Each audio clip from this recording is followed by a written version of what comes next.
Bonsoir à tous. Erev Yom HaShoah. Ce soir c'est Yom HaShoah. Alors je ne sais pas quand est-ce que vous verrez cette vidéo, mais que vous compreniez que le message que je vais vous faire passer ici ce soir est évidemment imprégné de cette soirée, de cette journée incroyable que nous vivons ensemble. Comme vous le savez, au-delà de mes fonctions de rabbin et de rabbin de communauté, d'enseignant de Torah, eh bien je suis également guide, pas seulement en Israël, mais également en Pologne, sur les traces de la Shoah, pour essayer de transmettre non seulement l'histoire de ma grand-mère, rescapée des camps, mais également ce qu'à mon sens, on se doit de savoir pour pouvoir transmettre. Je vous parle de cela dans cette petite vidéo qui va traiter de l'unité, parce qu'il y a une chose qui est très importante. D'abord, ne pas confondre unité et unicité. L'unité, achdout, ce n'est pas achidout. Être ensemble et être unis ne veut pas dire qu'on doit être tous pareils. L'unicité, c'est le communisme. C'est de dire on doit tous s'habiller pareil, on doit tous penser pareil, on doit tous manger pareil. Et celui qui n'est pas comme nous, on le sort. L'étranger. Le fameux roman en France. Être unis, c'est comprendre qu'on est différent, accepter le fait qu'on est différent, parce que chez lui, il y a des choses qu'il n'y a pas chez moi, et chez moi, il y a des choses qu'il n'y a pas chez lui. Et en gardant les différences de chacun, eh bien créer un ensemble cohérent, un ensemble plus grand. Cette dimension d'unité, eh bien très souvent, on la prend de nos ennemis. Car lorsqu'on parle, par exemple, du plus grand de nos ennemis, et je parle aujourd'hui en tant que Yom HaShoah, quand on parle du plus grand de nos ennemis, eh bien Hitler, il marche chez moi, ils s'en fichaient de savoir si tu étais ashkénaze, séfarade, religieux, pas religieux, sioniste, anti-sioniste, tu t'habillais comme ça, tu parlais comme ça, tu mangeais comme ça. Il a bien compris que le peuple juif, c'est un. D'ailleurs, son ancêtre, je ne sais pas physiquement, mais au moins idéologiquement, Aman, elle avait dit, Yeshno am echad, mefuzar umforad ben ha'amim. Il y a un peuple, il est echad. Pour l'instant, il est dispersé, et donc divisé. Mais lui, il a bien compris qu'il est un. Hitler avait bien compris qu'on était un, et c'est pourquoi il avait décidé de détruire le peuple juif. C'est donc en tant que peuple juif qu'on doit lui donner notre réponse.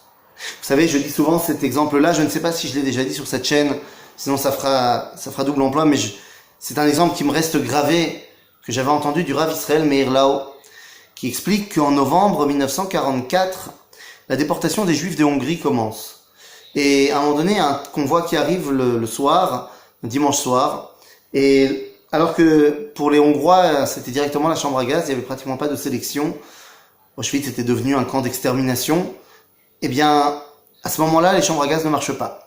Et donc, une partie du convoi est mise le convoi est mis dans des baraquements et une partie du convoi est mise dans un baraque qui est occupé de moitié par des Juifs de Salonique. C'est la nuit de dimanche à lundi et le lundi, tout le monde se retrouve dans ce baraquement et personne ne se parle. C'est-à-dire que les Juifs hongrois ont peur des Juifs de Salonique, les Juifs de Salonique ont peur des Juifs de Hongrie.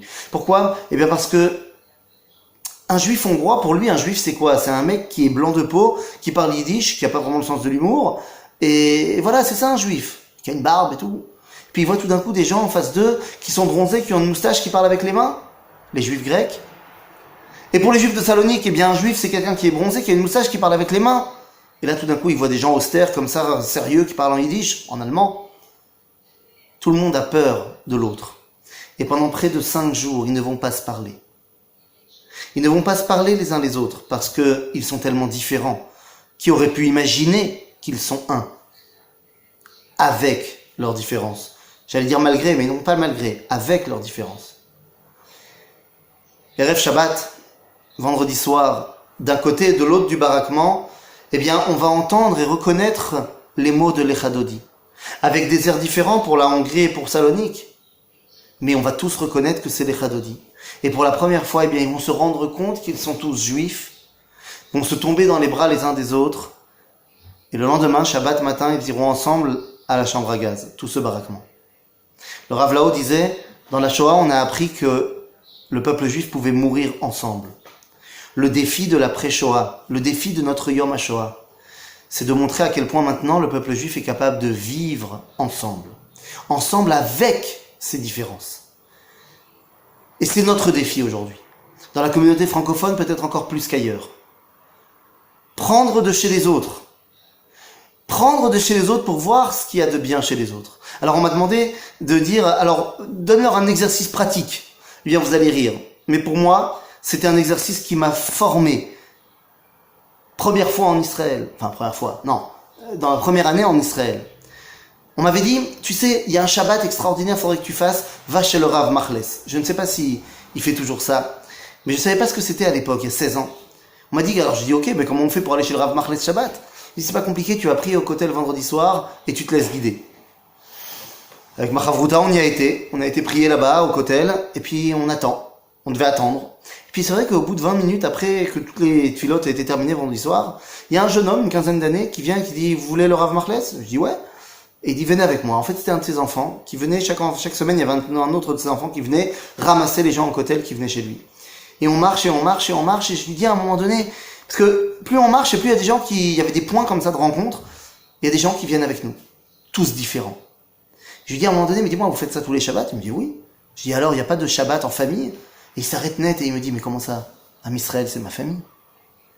Et puis on arrive chez lui, et il y avait, je me rappelle plus, il y avait 150, 200 personnes. Et le papa dit, ah, on est peut-être un peu nombreux ce soir. Ça fait une grande maison, au Hashem. Il dit, on va tous se mettre dans le jardin. Allez, prenez les tables, prenez les trucs. 200 personnes.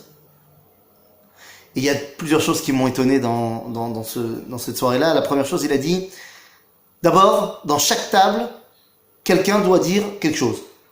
Une parole, une personne par table. Obligatoire.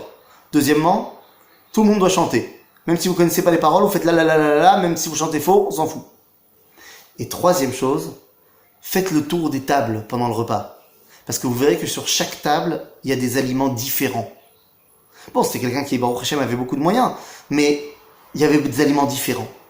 Car il essayait que dans chaque table, il y avait des aliments qui représentent une autre partie du peuple juif. Il y avait du gefilte fish, il y avait du poisson à la marocaine, il y avait du truc, il y avait du machin, il y avait du schmutz. Bon, j'imagine qu'il n'a pas tout fait, mais c'était extraordinaire de voir cela. Et effectivement, je me rappelle de cet Australien qui a pris la parole dans sa table, qui a dit « Je ne suis pas juif, je suis un globe-trotter, je suis arrivé en Israël il y a 3 jours, je suis arrivé à Jérusalem aujourd'hui, et on m'a dit qu'il fallait que je vienne ici, je viens ici, et je tiens à vous dire que ça fait 3 mois que je me balade dans le monde entier, je n'ai jamais vu un repas comme celui-là. C'est extraordinaire, car on est tous différents, mais on pouvait ressentir ici une unité qu'il n'y avait nulle part ailleurs. » Alors voilà les amis, mon exercice pratique. Alors je ne sais pas, j'imagine que la majorité des gens qui m'écoutent sont plus à tendance séfarade, marocaine, tunisienne. Tu sais quoi? Faites un Shabbat. Allez, je sais que c'est fou ce que je vais dire, mais faites un Shabbat où vous décidez que tous les aliments de ce Shabbat-là seront les aliments d'une autre communauté.